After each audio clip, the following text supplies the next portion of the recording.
국내에 계신 스픽스 구독자 여러분 안녕하세요. 마키아벨리입니다. 정치를 보는 눈 마키아벨리. 오늘도 최고의 전문가 박진영 교수님과 함께합니다. 어서 오십시오. 네, 안녕하세요. 일단 재보선이 끝났죠. 네. 2대2. 그다음에 교육감은 진보 교육감. 네. 어떻게 평가해야 됩니까? 그러니까 금정이나 강화에서는 야당이 되게 어렵구나 이걸 확인한 거. 원래 쉽지 않은 곳인데요. 네네. 이 선거의 결과는 야당의 승리입니다. 아, 야당의 승리. 근데 야당이 선거 프레임을 잘못 잡았어요. 야당이 서울시 교육감 선거를 정당 선거는 아니지만 메인에 두고 선거를 했어야 되는데 영광이 쓸데없이 초반에 초점을 받는 바람에 야당 내부 간의 경쟁으로 선거 프레임이 잘못 잡힌 거예요. 이 부분에 대해서는 조국혁신당이 책임져야 됩니다. 어떤 의미인가요? 조국혁신당이 원래 쇄빙선이라는 것이 동토의 땅에서 네. 이 얼음을 깨고 나아가야 되는데 따뜻한 남쪽 나라에 가가지고 유람선을 띄운 것 아니겠습니까?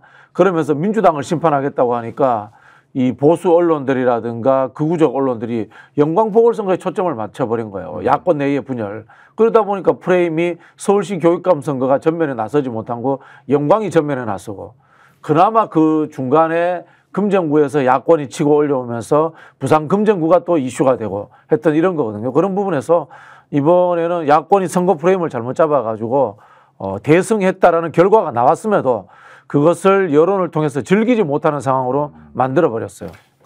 일단 조국혁신당 입장에서 그냥 좀 질문을 드려보면 네네. 그래도 정당이라는 건 뭐 자기 완결성이 있는 거 아니냐. 자기 완결성 없다고 했잖아요.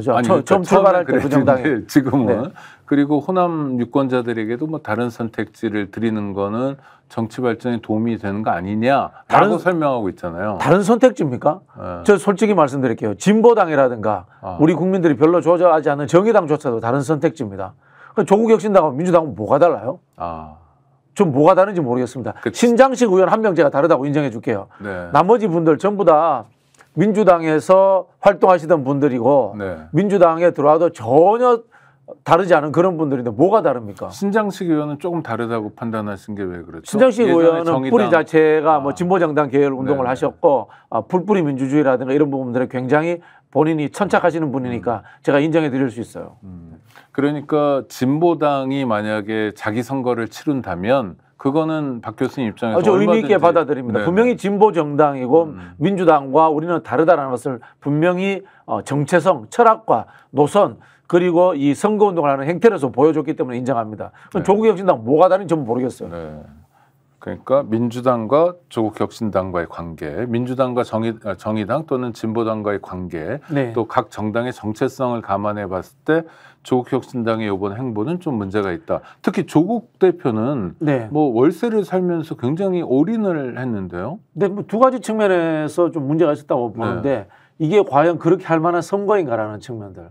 두 번째는 그런 전략적 판단을 이기는 데 가서 하는 거예요. 이길 가능성이 없는 곳에 가서 뭐하러 올인을 해가지고 실패의 크기를 크게 키워버립니까? 저는 이거 또 이 부분에 있어서 조국 대표의 리더십을 지적하지 않을 수 없는데요. 제가 아는 바로는 조국 대표가 원한 것이라기보다는 아까 말씀드린 것처럼 신장식 의원 또는 조국혁신당 내에 호남 연고가 있는 의원들의 열망이 굉장히 작동했다. 이렇게 제가 들었습니다. 아니, 그런데 성적표를 받아보니 2등도 아니고 3등을 했어요. 네네. 이거는 조국혁신당으로서는 참패 아닙니까? 드린 공에 비한다면. 그래서 조국혁신당 후보가 과거다 민주당 하던 분들이에요. 네. 민주당과 다른 정당이 아니고 민주당의 이삭죽기 정당이 돼버린 거예요. 그럼 뭐하러 그렇게 해요? 아까 정당은 본인이 후보를 내서 이 권력을 잡고 싶은 자기 정체성이 있다고 했잖아요. 네. 조국혁신당 그 당이 아닙니다. 지민비조당입니다. 정확하게. 지민비조당이 무슨 자기 정체성입니까? 보완정당이죠. 보완정당. 지역구는 민주당, 그렇죠. 비례대표는 조국혁신당이라고 네네. 얘기했기 때문에 네네. 더더욱 그렇다. 조국혁신당의 전략적 실패는 대선 주자급 정치적 지도자로서의 조국 대표에게 저는 큰 타격을 줬다라고 이렇게 생각을 합니다. 조국 대표가 가야 될 노선은요. 정당 조직을 새롭게 만들어서 민주당을 대체하는 정당을 만들어라는 것이 임무가 아니고요. 윤석열 정권을 조기 퇴진시키고 다음 정권을 창출하는 데 있어서 대선 주자 끝까지 되는 것. 그것이 본인의 해야 될 역할입니다. 알겠습니다. 그러면 이야기 나온 김에 진보당은 약진한 거라고 볼 수 있나요? 약진했죠. 네. 근데 제가 현장을 가보니까요. 거기에 도의원이 2명이 있습니다. 영광군에. 네. 1명이 진보당이에요. 원래 진보당이 센 곳입니다. 이 센 곳인 이유가 농민의 조직이 오랫동안 풀뿌리 활동을 했더라고요. 그런 부분에서 진보당이 지역 내에서 좋은 평판을 받았다라고 이렇게 이야기를 합니다. 다만 진보당이 수권전장, 대체정당으로 되기 위한 한계는 참 이런 표현 굉장히 죄송스러운데 색깔론이 작동했다라고 네. 현지에서 이야기를 하더라고요. 특히 이 시군 단위의 선거, 인구가 적은 곳에는 공무원 조직들의 이 성향이 굉장히 선거에 투영되는데 이른바 진보당이 가지고 있는 좌파적 색깔, 여기에 대한 부담감이 작동했다 이렇게 들었습니다. 네. 하여튼 조국혁신당보다 좋은 성과를 거둔 건 약진이죠. 네네. 다른 선거에서도 주목할 만한 뭐 이런 성과인 것 같고요. 그다음에 강화, 네. 또 금정 이런 데는 야당 입장에서는 안 되는 데입니까? 쉽지 않은 것이죠. 특히 강화가 금정보다도 더 어려운 것입니다. 민주당 후보는 나름 선전을 했습니다. 40% 이상 네. 선전을 했는데요. 강화 문제는 국민의힘은 정당의 기본적 윤리의식과 그다음에 이 책임정치 측면에서 정말 큰 비판을 받아야 됩니다. 지금 강화에서 당선된 국민의힘 후보가 선거법으로 기소된 사람입니다. 그 정도면 중도에라도 후보 사퇴시켜야 돼요. 국민의힘 입장에서는. 그런데 왜 중도에서 후보 사퇴를 안 시켰겠어요? 이 사람이 다음에 선거법 관련돼서 또 아웃될 수 있습니다. 또 보궐선거를 해야 되는 상황이 올 수 있습니다. 그럼에도부터 사퇴를 시키지 않는 것은 이 후보가 없어지면 민주당 후보가 당선될 거라는 위기의식 때문에 그렇게 한 겁니다. 이거는 정당의 윤리의식과 책임정치 차원에서 굉장히 문제가 된다. 이거 비판받아야 됩니다. 야당 입장에서 험지고 여당 입장에서는 텃밭이라면 그 후보가 아니더라도 다른 후보의 당선 가능성 뭐 확보할 수 있는 거 아닌가요? 아니요. 아마 그 후보가 기소되기 전에 공천을 받은 것 같아요. 네네. 그러다 보니까 그대로 가버렸는데 여기 또 보궐선거 한다면은 국민의힘은 이번에는 진짜 후보 안 내야 됩니다. 아니, 저 민주당이 당선되라는 뜻이 아니라 네네네. 이건 정당이든 어떤 이 공공선을 추구하는 기관으로서의 기본 윤리입니다. 네. 그러니까 선출직 공직자의 윤리, 직업 윤리라는 것도 당연히 있어야 되고. 그렇죠. 네. 근데 서울 구로구청장 사퇴한 거 보니까 똑같은 건입니다. 이게 황당한 거죠, 그거. 공사 구별이 안 되는 거죠. 이익을 위해서 공공선에 자기가 봉사하려고 했던 구청장 자리를 내려놓는다. 정치에서는 안 될 사람을 공천 준 거예요. 애초에. 야, 그 참 답답하고 아니 근데 저는 그 강화란 지역을 잘 모르긴 하지만 안상수 전 인천시장이 출마했고 그래서 표가 뭐 일부 갈리고 또 요새 안보 이슈가 크지 않습니까? 강화에서도 접경 지역이어가지고 주민들이 막 두려움을 호소하기도 하는데도 승패에는 지장이 없다 하면 약간 절망적인 접경지이기도 하고요. 네. 강화가 과거에 실향민들이 많이 사는 곳입니다. 네네. 그러니까 북한에 대한 적대적 감정이 심하다는 겁니다. 여기에서 민주당도 딜레마가 있습니다. 민주당도 빨리 과거 종북, 친북 이 프레임을 스스로 털어내야 됩니다. 이것은 악의적인 더 씌우기도 합니다만 그걸 악의적인 더 씌우기였기 때문에 우리가 어떻게 해결할 방법이 없어 이렇게 생각하면 안 됩니다. 그것조차도 벗어나고 집권을 위해서 새로운 이미지를 만들어내는 것이 정당의 임무입니다. 금정은 어떻게 보십니까? 금정도 언론 보도만 따라가다 보면 그래도 민주당이 좀 약진하는 거 아니냐. 또 조국혁신당과 단일화도 성공했어요. 그래서 네. 주목받았는데 결과는 뭐 못 미쳤는데요. 지역주의의 벽이라는 측면이 기본적으로 존재하고요. 부산이 대한민국의 특광역시 중에서 가장 고령화율이 높은 도시입니다. 네. 그리고 금정구도 이제 고령화 추세가 심한 곳이기 때문에 밭이 이른바 좋지 않다라는 말씀을 드리고 싶고요. 그리고 이 역시 이건 좀 색깔난 거는 좀 다르게 지금 야권 지도자들이 가지고 있는 비호감도 문제, 이재명 대표, 조국 대표의 비호감도 문제를 털어내야 됩니다. 그리고 노무현 문재인이라는 부산 출신의 대선 후보 대통령이 있었지 않습니까? 이 부산이 이제까지 민주당에 대한 지지율이 높아가는 과정들은 그러한 지역 연고 출신의 국가 지도자가 있었다는 것이 존재했거든요.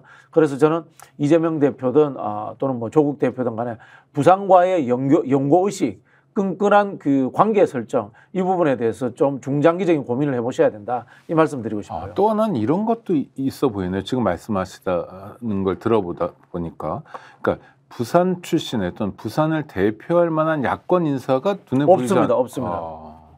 그리고 또 하나 지적하고 싶은 건 이거예요. 보수 야당의 재건입니다. 부산은 민주당이 진보기 때문에 찍는 게 아니에요. 현 여권에 대한 심판의식, 정의감, 그다음에 부산 분들이 가지고 있는 이 다이나믹스 이런 것들이 존재하고 있거든요. 속되게 표현해서 부산 사람들 별나다. 이런 이야기 하지 부산 않습니까? 사나이, 부산 아지매, 부산 사나이, 부산 뭐 아지매 그런 게 이거 있지 있죠. 않습니까? 우리 부마 항쟁 때도 그렇고 불의를 보지면 참지 못하는 이런 경향들이 있습니다. 이걸 이념적으로 진보다 보수다, 뭐 개혁이다 수구다 이런 게 아닌 측면이 존재합니다. 이게 사실은 부산이 가지고 있는 야성인데 이 야성에는 진보적 야성보다는 보수적 야성이 작동하고 있습니다. 부산이라는 도시도 역사적으로 보면 6.25가 만든 거대 도시 아니겠습니까? 그런 부분에서의 지점들을 민주당이 좀 섬세하게 봐야 됩니다. 민주당이 지난 10년간 무상급식 시리즈 이후 내보였던 이 정책적인 부분에 있어서의 왼쪽으로의 흐름들 여기에 대해서 우리가 다시 한번 집권을 위해서는 성찰해 볼 시기가 되지 않았나 이런 생각이 듭니다. 또 하나는 인물도 필요하겠네요. 당연하죠. 이번에 뭐 김영배 의원 설화 같은 경우는 좀 마이너스였던 것 같고, 또 부산 출신인데도 불구하고 부산을 대표할 만한 인물이 없다 이런 건 어떻게? 김영배 의원도 부산 내려가서 출마하시죠. 서울의 수도권 재선하셨는데 뭐 특별히 역할하는 것도 없으시고 제가 뭐 다 말씀드릴 수는 없습니다만. 그런 것도 하나의 방법인가요? 그래서 부산연고 만약 내려가서 살아나면 뭐 대권 주자 되는 거죠. 부산연고 민주당 의원들이 많아요. 많은데 내려간 분 한 분도 없는 걸 알고 있습니다. 과거에 노무현 대통령이 종로에서 국회의원하고 내려갔잖아요. 문재인 대통령도 대통령이 되기 위해서 부산사장부에 출마했습니다. 김부겸 의원이 경기도에서 3선하고 대구에 내려갔습니다. 그런 일들이 왜 부산에 더 이상 없는지 그것 좀 여쭙고 싶어요. 김부겸 의원이 대구에 내려갔기 때문에 나중에 총리라도 한 거다 이렇게 보는 건 맞습니까? 틀립니까? 동의합니다. 다만 그것만은 아니겠지만 부산에 내려가서 대구에 내려가서 대구에 당선되기 위해서 보수화되는 경향들 이거는 본인이 대선 주자까지 못 가는 원인이 됐죠. 노무현 대통령, 문재인 대통령은 부산에 출마했지만은 나는 보수와 타협하겠다. 이렇게 해서 정치 노선을 가졌던 것은 아닙니다. 부산에서 진보 개혁적 입장을 가지고 정면 돌파하겠다고 했기 때문에 전국적인 인지도를 쌓았고 대선 후보가 될 수 있었던 거예요. 저는 색깔이 분명한 부산 대선 후보가 있었으면 좋겠습니다. 민주당 입장에서 그런 분들이 한둘 생긴다면 어마어마한 파장이겠습니다. 그렇죠. 뭐 예를 들어 볼게요. 김두관 의원 같은 경우도 양산으로 내려갔잖아요. 그분도 양산으로 내려가는 순간 보수화 돼버리더라고요. 그러니까 당선권에는 가까워졌을지 모르겠지만은 전국적 인물로 성장하는 데는 자신의 정체성을 훼손당해버리는 거예요. 이게 굉장히 균형감이 어려운 겁니다. 그러네요. 당장 어떤 뭐 떡이라고 하면 당장 보이는 떡이 있는데 이걸 포기할 수도 없고 막 이런 선택의 기로에 쓰겠네요, 사람들이. 그래서 제가 판단하는 거는 이런 부분들이에요. 이념 철학적인 부분에서는 좀 중도적인 행태를 취하고 액션의 방식은 좀 급진적으로 열정적으로 가자. 이런 느낌으로 갔으면 좋겠어요. 예를 들자면은 뭐 진보적 좌파적 입장에서 윤석열 정부와 싸울 필요가 없잖아요. 보수 야당적 입장에서도 윤석열 정부와 싸울 수 있단 말이에요. 누가 봐도 이거는 상식과 비상식의 문제지 윤석열 정부가 보수기 때문에 타도할 대상은 아니거든요. 또 하나는 뭐 예를 들어 외교 국방은 좀 보수적인 태도를 갖고 경제적으로는 복지 이런 건 진보적, 진취적 뭐 이런 것도 한 정치인 안에서 구현될 수 있는 거죠. 한국의 경제 이론이 있지 않습니까? 진보 보수가 어디 있습니까? 한국 정부를 운영했던 사람들 다 케인즈주의 아니었어요, 이제까지? 이제까지 모든 역대 정부가 다 케인즈주의적 정책 썼잖아요. 신자유주의라는 것이 이명박 정부 때 해먹으려고 일부를 가지고 장난치려고 신자유주의적인 정책을 했지. 제가 알기로는 하물며 박정희 전두환조차도 케인즈적인 그런 경제 정책을 쓴 걸로 알고 있습니다. 네, 알겠습니다. 또 하나 중요한 선거였죠. 서울시 교육감 선거. 앞서 박 교수님은 민주당 입장에서 서울시 교육감 선거에 물론 당이 개입할 수는 없지만 그래도 집중해야 되는데 그러지 않았다. 프레임에서. 그럼에도 불구하고 진보 후보가 넉넉하게 이겼습니다. 이건 어떻게 평가해야 되나요? 두 가지죠. 첫 번째는 윤석열 정부 심판론이고요. 두 번째는 밭입니다. 서울에서는 민주당 성향의 후보가 질래야 질 수 없는 구조가 만들어져 있습니다. 어. 과거에 우리가 진보와 보수, 진보 보수라고 하지 맙시다. 민주와 반민주를 나누는 연령대가 45세였습니다. 네. 45세 이상은 국민의힘 계열을 찍고 45세 미만은 민주당을 찍었어요. 그게 지금 몇 세까지 올라간지 아세요? 얼마? 62세까지 올라갔습니다. 아, 네. 17세가 늘어났습니다. 네. 민주당이 질 수가 없어요. 거기에다가 보궐선거 투표율이 낮잖아요. 20대 투표율 낮지 않습니까? 20대 남자가 국민의힘 지지층입니다. 투표율이 낮아져 버리는 거예요. 보궐선거에서는 민주당이 질래야 질 수 없는 거예요. 그럼 민주당이 지는 건 언제 지느냐? 민주당이 여당일 때 정권 심판론이라든가 경제, 민생 이슈를 민주당이 잘해야 되는데 원래 민주당이 민생 이슈 잘해야 되잖아요. 그걸 못할 때 민주당이 지는 거예요. 서울시장 보궐선거에서 오세훈한테 졌던 것은 부동산 문제, 주식 문제, 세금 문제 이런 민생 이슈가 작동했기 때문에 졌던 거거든요. 그런 민생 이슈만 이슈가 되지 않으면 인구 구조상 민주당은 서울에서 질래야 질 수가 없습니다. 그러면 앞으로 대선이나 어떤 지방선거, 총선도 마찬가지인데 사실 선거라는 게 부산에서의 선거도 중요하고 광주에서도 선거도 중요하겠지만 판을 가르는 건 수도권 선거 아닌가요? 수도권 선거죠. 지난 대선에서 서울에서 졌잖아요. 그 부동산 때문에 진 겁니다. 그래서 민주당은 민생 경제 이슈에 과잉 좌편향만 하지 않으면 수도권에서 지지 않아요. 네, 알겠습니다. 또 하나. 정권 심판론이 주요했다는 건데 후보가 정근식 후보가 당선자죠. 이제 보궐선거니까 곧바로 교육감이 됐습니다만 정권 심판을 전면에 내세운 것 같지는 않았어요. 그래서 투표율이 낮았죠. 저는 이제 선거 끝났으니까 이제 대놓고 말씀드릴게요. 네. 대단히 훌륭한 후보도 아니셨고 전략도 별로 좋지 않았습니다. 네. 다만 아까 말씀드린 것처럼 정권 심판론이 작동했고 인구 구조의 문제로 이기신 거예요. 그렇다고 해서 더 이상 제가 정근식 후보를 비판할 필요도 없습니다. 왜냐하면은 그 선거 자체가 정치적인 의미를 가졌지만 선거가 끝나서 교육감에 당선되었기 때문에 이분은 정치적인 활약이라든가 정치적 의미를 부여하실 필요 없습니다. 네. 조용히 교육감 일 잘하시면 됩니다. 네. 교육 자치를 충실히 수행하시면 되고 더 이상 우리 이분의 당선과 이분의 활동을 가지고 정치적으로 해석해서 교육까지도 정치에 물들게 할 필요는 저는 없다라고 생각합니다. 그래도 예를 들어 민주진보 쪽에서는 조희연 교육감이 나름 잘했다는 평가를 많이 받고 조희연 교육감의 이를테면 혁신교육을 승계할 수 있어서 다행이다 이런 평가도 있는데 잘했으면 그냥 승계하면 되죠. 네. 그런 겁니다. 그런데 박 교수님 입장에서는 길게 코멘트하고 싶지는 않다. 선거 과정에서는 좀 아쉬웠다. 선거 과정에서는 아쉬웠는데 이것도 이제 코멘트할 필요가 없는 이겼기 때문에 여기에 좀 관심 꺼주는 게 좋지 않겠나라는 생각이 들고요. 전 개인적으로 교수들이 교육감하는 거 싫어요. 네, 싫어하고 그럼 교사들이 해야 된다 이런 생각이신가요? 교육 주체들이 하는 게 옳지 않겠나라는 생각도 가지고 있고요.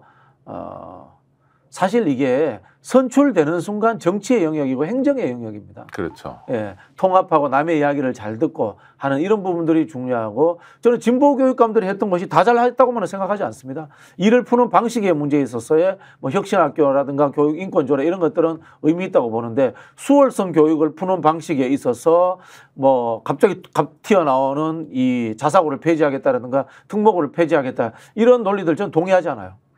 그 옳고 그름의 문제가 아니라 분명히 평등주의 교육이 기본적으로 국가 교육에 깔려 있어야 되지만은 앞으로 선진국이라는 측면에서 수월성 교육도 또 다른 형태의 평등에 기반해서 존재해야 되는 거거든요.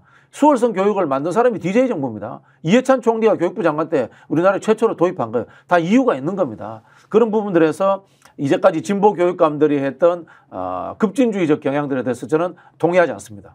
네, 알겠습니다. 보궐선거가 끝나자마자 그 다음날 아침에 검찰에서 서울중앙지검이죠. 중요한 결정을 합니다. 결정이 진작에 됐던 것 같은데. 본인들이 했겠어요? 대통령실에서 했겠죠. 네, 김건희 씨 도이치모터스 주가 조작 아예 기소 안 하고 또 장모 최은순 씨도 기소 안 하는데요. 일단 총평을 좀 해주시죠. 총평할 게 뭐 있습니까? 정권의 시녀고 사냥개고 애완견이고 더 어떤 욕을 해야 되겠습니까? 이분들은 역사에 친윤 부역 세력으로서 친윤 부역 사전에 남을 거다. 저는 이런 극단적인 말씀을 드리고 싶고요. 친일파 청산은 못했지만은 윤석열 정부가 멸망한 이후에 친윤파 척결은 역사적으로 반드시 해야 되지 않겠냐. 최근에 일어난 일이기 때문에 그런 생각을 가지고 있고요. 덕분에 검찰청은 개헌을 통해서 없어지고 형사소추청으로 급 하강되지 않을까라고 예측해 봅니다. 스스로 자기 회사의 문을 닫는 짓거리다. 네, 권익위도 마찬가지고요. 네. 자, 근데 검찰의 기소라는 건 이게 뭐 최종 판단일 수 없잖아요. 법원이 대법원에서 방망이 두들긴 거면 모르지만 그러니까 누군가가 다시 수사할 수도 있고, 그렇죠? 누군가가 다시 기소할 수도 있는 거 아닙니까? 그렇죠. 네. 근데 왜 정권도 뭐 절반 정도 됐고 그 다음에 국민 여론이란 건 말할 것도 없고 또 증거가 이야기하고 있고 여태까지 뭐 공범들의 항소심 결과를 지켜보자고 했는데 결과도 나왔고 누가 봐도 엉뚱한 누가 봐도 잘못된 결정을 하는 까닭은 뭘까요? 아니, 대통령실 압박이겠죠. 저는 민정수석을 만들면서부터 윤석열 대통령은 본인이 대통령으로 있는 순간에의 이 검찰을 통한 권력 장악 그리고 퇴임 후에도 검찰 내의 안전판을 만들기 위해서 깊이 개입할 거라고 봅니다. 윤석열이 유일하게 할 줄 아는 거예요. 검찰 장악. 유일하게 할 줄 알고 유일하게 관심 있는 거라고 봅니다. 그런 부분에서 저는 민정수석실을 만들면서 서울중앙지검장을 이창수 지검장을 임명하면서부터 중장기적인 플랜에 들어갔다. 이렇게 생각을 하고 있고요. 서울중앙지검장은 만약에 윤석열 대통령의 임기가 그대로 보장이 된다면 마지막 남은 검찰총장 임명이 한 번 더 했습니다. 네. 그때 검찰총장 하고 싶겠죠. 좀 그거라고 봅니다. 와, 그런데 그게요. 지금은 통하지만 네. 이를테면 내년에도 통할 거냐, 후년에도 통할 거냐? 지금 박 교수님 말씀하신 것처럼 정권이 끝난 다음에도 통할 거냐 하면 전혀 다르잖아요. 착각에 빠져 있는 거죠. 전두환이 일회재단 만들고 국정자문회의 의장 돼가지고 노태우를 끝까지 조정할 수 있을 거라고 생각했지 않습니까? 근데 친구한테도 뒤통수 맞는데 하물며 이재명 정권이 아닌 보수 정권이 들어온다고 한들 그냥 두겠습니까? 윤석열은 역사가 단죄되는 과정들을 모르는 거죠. 그걸 알 수 있는 수준의 사람도 아니고요. 그러니까 윤석열 대통령만 모르는 게 아니라 검찰도 모르는 거잖아요. 그러니까 자기들은 윤석열 대통령 임기 끝나거나 하여튼 중도 퇴진하거나 그래서 없어진다 하더라도 자기 조직은 가야 될 거 아닙니까? 고위층만 모르는 거죠. 고위층은 먹고 나가면 그만이니까. 그렇지 않습니까? 한 자리 하고 나가면 그만이고 대중들의 망각 속에서 나는 사라져버리고 로펌에 가서 숨어서 돈 잘 벌면 된다. 그렇게 생각하겠죠. 근데 밑에 있는 이 중하위직 검찰들이라든가 공직자로서 본분을 다하는 사람들에게는 이게 자기 조직을 해치는 굉장히 큰 하나의 악재가 되겠죠. 저는 주식에 대해서 잘 모르는데 주변 분들 이제 주식하는 분들 보면 사실 주식 정보에 대해서 민감하고 이게 돈이 오가는 거니까 굉장히 긴장감도 높고 그러더라고요. 그러니까, 새벽에 일어나서 보잖아요. 그러니까요. 네. 도이치모터스 주가 조작을 해서 김건희 씨가 또 그의 어머니 최은순 씨가 돈을 왕창 벌었다면 그만큼 왕창 잃은 사람들이 있을 거 아닙니까? 그렇죠. 주식이라는 것이 당연히 그럴 그러니까 수밖에 사실 없죠. 주가 조작이라는 건 아주 간단한 범죄인 게 남의 돈을 강탈한 것과 다르지 않잖아요. 훔친 것과 다르지 않잖아요. 반자본주의 범죄죠. 자본주의라는 것이 주식회사라는 개념을 기반으로 해서 성립됐지 않습니까? 미국 같은 경우에는 제가 알기로 뭐 징역형 1000년, 아이고. 뭐 500년 이렇게 선고하는 것도 제가 봤습니다. 아니, 그러니까 이거는 사회에 절대 다시 돌아오면 그렇죠, 안 된다. 그렇죠. 네. 아니 그러면 국민 여론도 상당히 나빠질 거고 아니 검찰에서 4년 6개월 동안 들고 있었던 거를 기소도 안 하고 이런저런 거짓말만 하다가 선거 끝나니까 딱 처리해버리고 선거 전날도 아니고 그렇죠? 선거 다음날 처리해버리고 그러면 국민들은 특검 가자. 특검 가자고 하겠죠. 이제 한동훈 대표 같은 경우에는 특검을 막을 명분이 없어져 버렸죠. 아니 그러니까 특검 가능성이 더 높아진 거 아닙니까? 4표만이 아니라 이제 8표, 12표의 반란표도 생기지 않을까요? 뭐 그런 가능성을 한번 지켜봅니다. 다만 이 선택의 주체가 한동훈 대표라는 것에 대해서 아직 확신은 제가 못하겠습니다. 네. 아니 그러니까 국민들의 열화와 같은 어떤 요구들이 쏟아질 것 같아요. 이 사건에 대해서 사람들은 뭐 그게 직접 행동으로 나타날 거냐 그런 건 아니더라도 여론이 높아지고 그럼 야당이 그 여론을 받아다가 다시 특검을 또 발의하고 또 의결하게 될 텐데 이때는 이탈표가 좀 더 늘어나지 않을까요? 뭐 지켜봐야 됩니까? 지켜봐야죠. 지켜봐야 되는데 저는 우리가 어느 순간에 자꾸 국회의원 숫자의 이탈표의 문제로 접근하는 경향들에 대해서 그것만 쳐다보는 경향들에 네네. 대해서는 좀 우려를 저는 뭐 말씀을 드리고 싶고요. 앞서 제가 이제 조국당이나 민주당을 좀 비판을 했는데 플랜카드 걸어야 됩니다. 네. 도이치모터스 불기소 이제는 특검과 탄핵밖에 없다. 이렇게 지금 플랜카드 걸어야 됩니다. 네. 그러니까 대통령 부인이 대놓고 절도 강도와 같은 짓을 벌이고도 아무 문제가 없다고 국가기관인 검찰이 인정해 준 것. 네네. 와. 지금 야당은 전국에 네. 이거 플랜카드 걸어야 돼요. 네. 주가 조작, 불기소, 네. 콤마. 이제는 특검과 탄핵밖에 남지 않았다. 이렇게 플랜카드 걸었으면 좋겠어요. 전국에다. 아니, 근데 매번 저는 좀 화가 나는 게 이번에 서울시 교육감 선거 때도 윤석열 대통령 혼자 나와서 투표했잖아요. 네. 그 뭐 국민들 앞에서 매번 쇼인 것 같아요. 여론이 좀 나빠지면 혼자 나오고 좀 잠잠해지면 둘이 나타나고 또 괜찮을 것 같다면 혼자 마포대교 올라가서 뭐 대통령 신용도 하고 이건 약간 국민적 모욕 아닌가요? 모욕이죠. 국민을 모욕하는 거죠. 검사가 그런 거 아닙니까? 검사가 범죄자들을 대할 때 범죄자들을 모욕 주잖아요. 그런 것과 저는 똑같은 행태를 보인다라는 생각이고요. 특권층으로 우리는 살아왔다라는 그런 느낌을 받고 특히 저는 윤석열 대통령 보면 이런 생각이 돼요. 벌거벗은 임금님. 아무것도 모르는 것 같아요. 김건희 씨는 알고 이른바 두더지처럼 때리면 숨었다가 안 때리면 튀어나오고 하는 이런 행태라도 하는데 윤석열 대통령은 보편적인 이성과 사회활동의 판단 기준을 갖추지 못하지 않았나라는 의심도 들어요. 그래서 제가 봤을 때는 벌거벗은 임금님 또는 이문열 소설에 나왔던 필론의 돼지 이런 생각까지 듭니다. 네. 정말 모욕적인 건데 그게 아니라고 반론하기 어려운 게 대통령 부인이 대통령에 대한 평가를 그렇게 해버리니까 그렇죠? 반복적으로 그리고 나타나는 평가들도 그렇고요. 자, 재보선 얘기 한마디만 더 여쭤보고 싶은데 한동훈 대표는 뭐 선전한 겁니까? 선방한 겁니까? 만세죠. 만세입니까? 만세죠. 부산에서의 지역 언론들의 평가는 한동훈 대표가 김건희 여사에 대한 수사 이야기를 꺼낸 것이 전통적 보수층들을 결집시키는 데 역할을 했다. 이런 이야기를 합니다. 즉 금정구세에서의 승리는 한동훈의 승리지 윤석열은 패배다. 라고 이렇게 해석하는 경향들이 지역의 보수 언론들이 그렇게 사설을 쏟아내고 있습니다. 네.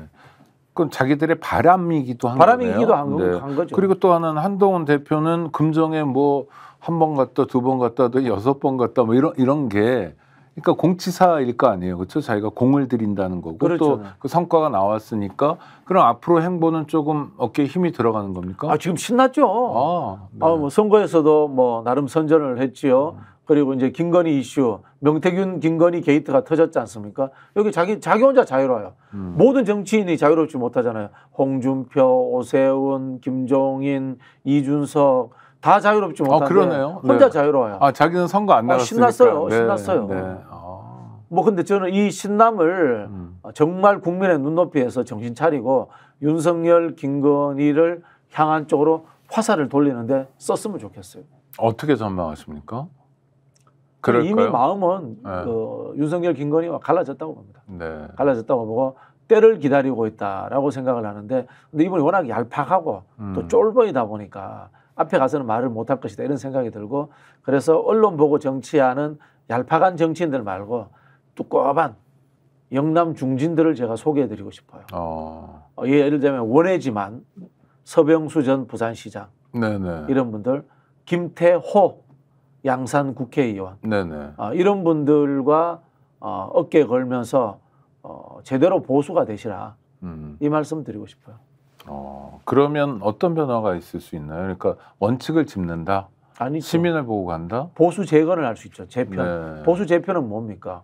극우적 보수, 그다음에 권력형 이익주도 보수를 가장한 참칭 세력. 네. 윤석열이죠. 네. 그런 사람 몰아내고 보수 재구성하는 거죠. 알겠습니다. 한동훈 씨의 내일을 보는 것도 굉장히 의미 있는 것 같고 자, 이 사람 얘기 안 할 수가 없는데 명태균 씨요. 그 제법 언론을 아는 사람 같아요. 보통 실력이 아니에요. 실력을 네. 평가하세요? 박 교수님 입장에서? 네. 네. 약간 뭐 그냥 이름도 못 들어본 듣보잡은 아닌 것 같고요. 그런 것 같아요. 네. 그다음 캡처가 뭐 2,000개니 뭐 캡처를 떠나서 이 네. 메시지 내는 거 보면은 네. 일단 김재원 아웃, 네. 장해찬은 덤비지도 못하고, 김종인 아웃, 그 정도 아닙니까? 그리고 지금 홍준표도 판정패한 거 아닙니까 이분한테? 네. 네, 그런 상황인 거고 오세훈은 두려워서 링에 올라오지도 못하고 있고, 이준석은 갑자기 같은 편이 돼가지고 태그 매치 하고 있고, 네. 이 정도면은 굉장한 선수죠. 네. 그건 뭐예요? 그만큼 활약이 있었기 때문에 가능한 일인가요? 약점을 잡고 있고, 그 다음에 또 한편으로는 벼랑 끝 전술이죠. 네. 나는 더 이상 잃을 것이 없어. 내가 뭐 감옥 갈 수도 있어라는 그런 내려놓기가 있기 때문에 이렇게 이분이 막 뭐라고 합니까? 난사질을 하고 있지 않나 그런 생각이 듭니다. 근데 이분의 메시지는 정확한 것 같아요. 왜냐하면 너 감옥 가기 싫다. 그렇죠. 나 늦게 낳은 애가 있다. 네. 걔가 아빠 감옥 가냐 물어본다. 이게 가장 중요한 그렇죠. 메시지잖아요. 나 감옥 보내면은 네. 다 같이 죽어버릴 거야. 네. 이거죠. 그러면 검찰은 안 움직이나요? 안 움직이고 있죠. 선거법 관련해 가지고 불기소했지 않습니까? 이분은. 네. 네. 그럼 상황은 앞으로 어떻게 전개될까요? 사실은 이분이 그 뭐 정권이 흔들릴 만한 것들이 있다면 밝혀주고 그리고 넘어가야 될 텐데 이것도 역시 그냥 묻히는 겁니까? 그냥 자기 방어용으로 한편으로 보면 이분 마음에 달려 있는데 물 밑에서 이 각종 정파들은 이분을 설득하기 위해서 저 노력해야 된다라는 생각이 들고 이른바 이 민주 시민 사회 진영들도 이분이 역사적 책무를 할 수 있는 길로 인도해 주는 것이 필요하지 않겠나 이런 생각이 듭니다. 그래서 저는 이분이 양면성을 가지고 있다고 봐요. 한편으로는 범죄 의혹자고 한편으로는 공익제보의 성격을 가지고 있고 두 가지를 다 가지고 있거든요. 그런 부분에 있어서 비판할 것은 비판하되 이분이 공익제보자로서의 역할을 할 수 있도록 북돋워 주는 것도 같이 해야 되지 않나 그렇게 생각합니다. 또 하나는 홍준표 시장이 갑자기 논의를 확 바꿔버리더라고요. 선거 때면 뭐 여론조사 뭐 이런 것도 문제고 브로커도 많이 끼니 앞으로 그런 거 잘 정돈해 가자라는 건데 저는 약간 의아한 게 국민의힘도 오랫동안 공당으로서 자기 자리가 있었잖아요. 집권했을 때도 많았고 그런데 이렇게 한 방에 그냥 뭐 브로커라고 해도 좋고 여론조사 전문가라도 좋은데 이렇게 휘둘리나요? 구조가 그렇게 취약한가요? 그 본질은 김건희예요. 본질은 김건희와의 문제지 않습니까? 국정농단 사건으로 발화되느냐는 부분인데 자꾸 뭐 이걸 가지고 여론조사의 문제라든가 이런 걸로 하는 것은 곁다리 이야기이기도 합니다. 그러나 이제 그걸 짚어보면요. 국민의힘이 박근혜 탄핵 이후 보수 세력 자체가 무너진 것 같아요. 이른바 정통 그 보수 세력은 없어지고 보수를 참칭하는 기회주의 세력, 권력을 쫓아다니는 불나방 같은 자들이 거기에 이제 또아리를 틀고 있으니까 수단 방법을 가리지 않고 이기기만 하면 된다는 생각들이 지배하는 것 같아요. 보수가 가져야 될 기본적인 품격이라든가 이런 것들 다 내려놓은 거죠. 그러니까 제가 여쭤보면 더불어민주당의 경우에 이제 대선 앞두고 있잖아요. 하여튼 그러면 제2의 명태균 같은 사람이 지역에서 뭐 이름을 얻었고 몇 명의 국회의원하고 알고 뭐 이런 사람이 중앙당에 딱 나타나서 이렇게 활약할 수 있습니까? 못하죠. 우리는 구조가 무너지지 않았잖아요. 예를 들자면 택도 없는 거예요? 이재명 대통령 후보 이 사람을 왜 만나주겠습니까? 만나주지도 않는다? 만나주지도 않죠. 그럼 카톡도 주고받을 일이 그럴 일 없죠. 어떤 그냥 실무자 선에서 만나죠. 그런 거죠. 그러면 국민의힘도 공당으로서 체계가 다 있잖아요. 연구소도 있고. 없어요. 제가 보기엔 박근혜 탄핵 이후에 막 무너졌어요. 지금 저 사람들은 보수가 아니에요. 그냥 보수를 참칭하는 불나방 같은 권력 추종자들일 뿐이에요. 그거는 그렇게 비판할 수는 있지만 그런 현실 자체는 사실 비극적인 거 아닙니까? 비극적인 거죠. 근데 사실은 그게 집권당이잖아요. 탄핵 이후에 국민의힘의 정당 엘리트 구조가 완전 붕괴됐어요. 원래 국민의힘이라는 것이 이 산업화 세력이라는 경제 관료들 그리고 거기에 뒷돈되는 경제인들이 합쳐서 만든 거 아니에요. 근데 지금 보면요. 의미 있는 경제인들은 이 글로벌 경제가 재편되면서 정치권에 이제 발을 안 들여놔요. 빠져나가 버렸습니다. 그리고 KDI라든가 고위 경제 관료들이 검찰이라든가 경찰 출신들의 이른바 야전에서 거친 일을 해본 사람들, 협잡해본 사람들이 밀려가지고 다 뒤로 뒷방으로 숨어버린 거예요. 그 지금은 뭡니까? 검찰, 경찰, 그다음에 동네 토 요게 모여가지고 지금 국민의힘을 구성하고 있어요. 전통적인 산업화 세력과 그리고 일부 YS계 사람들, 보수적 민주화운동에 기여했던 사람들 싹 다 없어졌습니다. 그러네요. 그것도 신기하네요. 그리고 실무자들도 원래 국민의힘이 실무자들이 좋아요. 네. 그게 왜 좋냐면 옛날에 민정당 공채 이래가지고 당정 교환을 했어요. 왜냐하면 자기들이 영구집권 할 줄 알고 당직자가 됐다가 공무원 됐다가 왔다가 이렇게 하면서 굉장히 실력 있는 친구들이 많았어요. 그러면 공무원으로서 출세가 빨리 할 수 있는 친구들, 그런 욕구가 있는 친구들이 옛날에 민정당으로 정당 들어갔지. 공채로 정당 공채로 네, 들어갔죠. 네. 그런 친구들이 다 쫓겨났어요. 대표적으로 장성철 다 쫓겨나 버린 거예요. 자리가 없다. 그러니까 공채 출신 중에 국회의원 되는 모델도 별로 없다. 그렇죠. 제도와 시스템을 이해하는 네. 합리적 실무자들, 보수적일지라도 그런 사람들 다 쫓겨났어요. 민주당은 어떻습니까? 당뇨 출신 중에 국회의원들이 나오고 있습니까? 많이 됐죠. 많이 되는데 많아요? 이제 민주당은 문제가 집권하면 당이 망해요. 집권하면은 당에 있던 사람들이 전부 다 이제 정부로 들어가고 네네. 당으로 돌아오지 않고 국회의원이 되거나 없어져 버리니까 당이 약화되죠. 민주당도 뭐 집행력이라든가 이런 거 제가 내부적으로 보면 형편없는 수준이에요. 형편없는 수준이나 국민의힘하고 비교할 국민의힘하고는 비교할 때 국민의힘은 아예 네. 문 닫아야 될 수준인 거고 네, 네. 민주당은 역량이 과거보다 떨어졌다. 뭐 요 정도 수준인 거고. 야, 그러면 대통령 부인 김건희 씨의 역할이 오늘의 사태를 빚게 됐다. 대통령이자 왕이시죠, 저분이. 선거 과정에서도 그랬던 거고. 선거본부장이었고, 네. 제갈량이었고, 뭐 그런 거 아닙니까, 저분? 근데 그게 어떻게 통할까요? 명태균 씨가 정확하게 이야기하다 보니까 윤석열은 장님무사라고, 이거 장애인 발언 아닙니다. 비하 발언 아닙니다. 죄송합니다. 아니, 그분의 표현입니다. 그분의 표현이면 윤석열 대통령은 힘센 장님무사다. 앞을 못 보잖아요. 그럼 김건희 씨는 뭐냐? 이 안전뱅이 주술사다.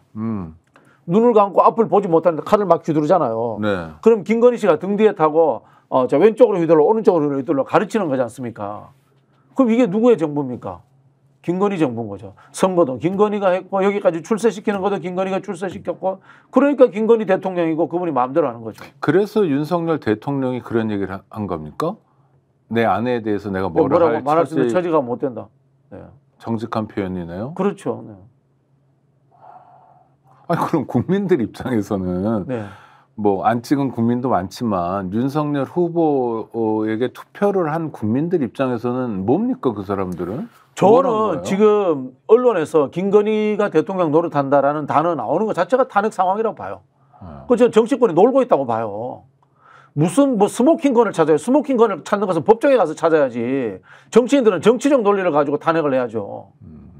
지금 대한민국 대통령이 누굽니까? 1번 윤석열, 2번 김건희 해서 지금 여론조사 한번 돌려봐요. 김건희 더 나오잖아요. 그러면 그 여론을 가지고 탄핵하는 겁니다.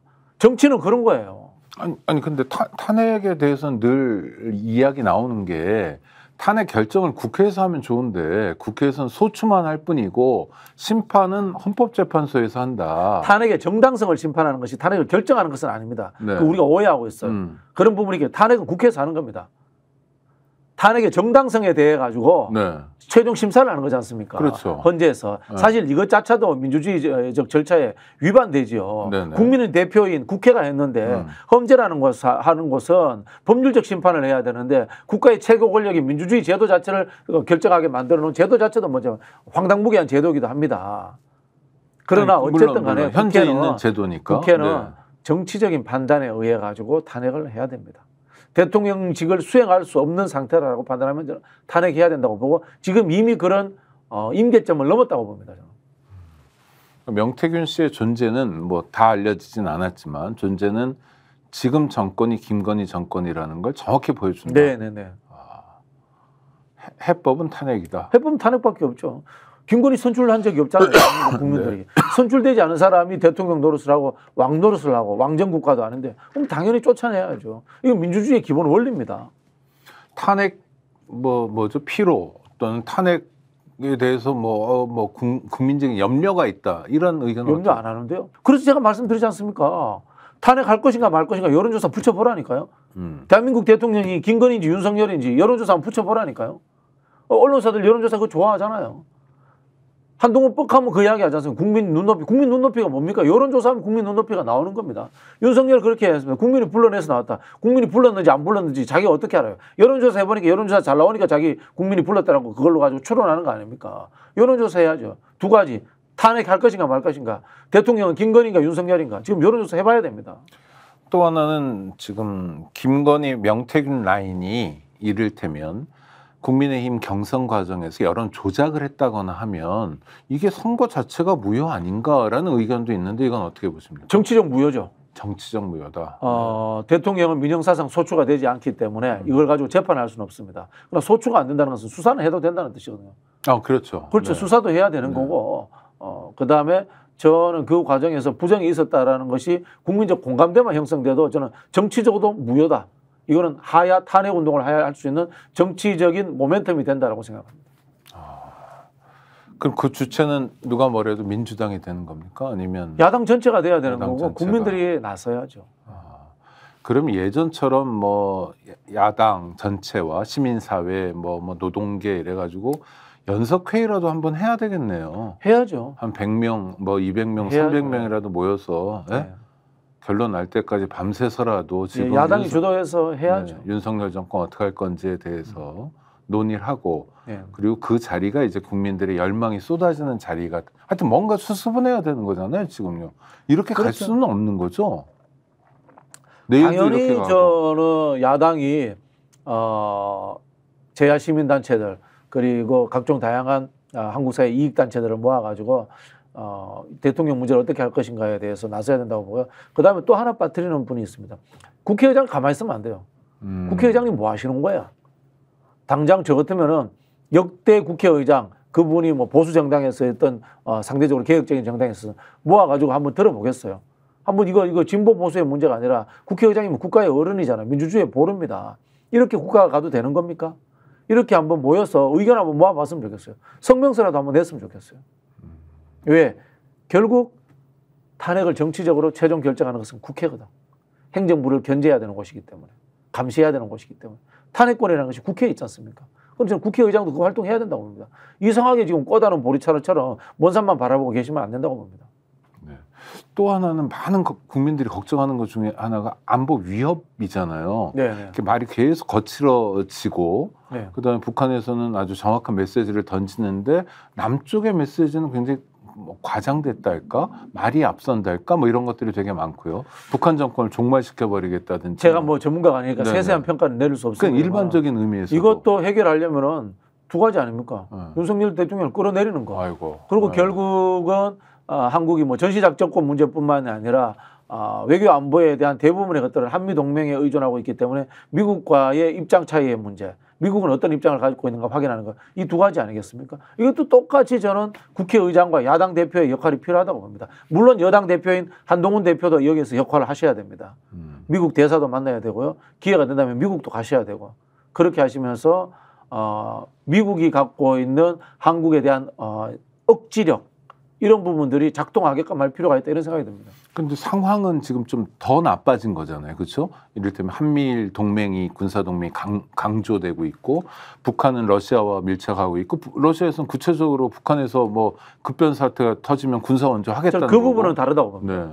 그 이 동북아에서의 안보 레짐의 문제 네. 그리고 적대적인 힘의 균형의 문제와 국지전을 도발할 수 있는 한국 정부와 북한 정부 간의 우발적인 긴장 고조책 요거는 다르다고 봅니다. 네. 지금 이걸 두 개 같이 섞어버리면은 미국이 동의해주지 않습니다. 네. 네. 그런 부분이 있기 때문에 저는 안보 레짐의 문제에서 윤석열 정부가 만들었던 한미일 공동 안보 협력 체계를 건드릴 필요는 없다고 봅니다. 저는 이것이 중요한 것이 아니라 남한 정부가 치기 어린 수준에서 하고 있는 도발에 대한 똑같은 대응 수준 요것을 막는 것이 저는 우선될 필요가 있다라고 생각합니다. 여기에 집중해야지 레짐을 여기다 갖다 붙여버리면 미국을 움직일 수가 없다고 봅니다. 하여튼 그것 때문에 불안해하는 국민들도 꽤 있고요. 그렇죠. 특히 아들을 뭐 군대 보냈다거나 이런 네네네. 분들은 정말 노심초사하고 있는데 네네. 이 해법도 역시 아까 똑같은 방식으로 야당이 역할을 하고 국회의장이 역할을 하고 그런 식으로 풀어야 된다. 그 역할에 네. 최종 초점은 윤석열 끌어내리는 거예요. 윤석열이 없어지면 모든 것이 다 해결이 되는 겁니다. 대통령이 아무것도 안 하면 된다. 아무것도 아니, 대통령이 없어지면 되는 거죠. 없어지면 되는 거죠. 아니 이건 비극입니까? 희극입니까? 이건. 뭐 희비극이죠. 아이고. 그러니까 웃기는 상황이죠. 웃기는 상황. 코미디인데 그러나 민생을 보거나 안보를 보거나 정치를 보거나 하면 그건 비극이잖아요. 현실은. 저는 특정 정치 세력을 뭐 일찍 이찍 이렇게 표현하지는 않겠습니다만은 정치 지도자로서 이런 일에 부역한 사람들은 역사적 심판을 받아야 되고 정말 무릎 꿇고 역사의 재단 앞에 사죄해야 된다고 봐요. 윤석열 선거운동 했던 사람들. 저는 이준석 대표가 뻔뻔하게 TV에 나와서 저렇게 하는 모습 보이면 안 된다고 봅니다. 양두구역에 했으면 양두구역한 자신을 무릎 꿇고 국민들 앞에 사죄해야죠. 왜 안 합니까?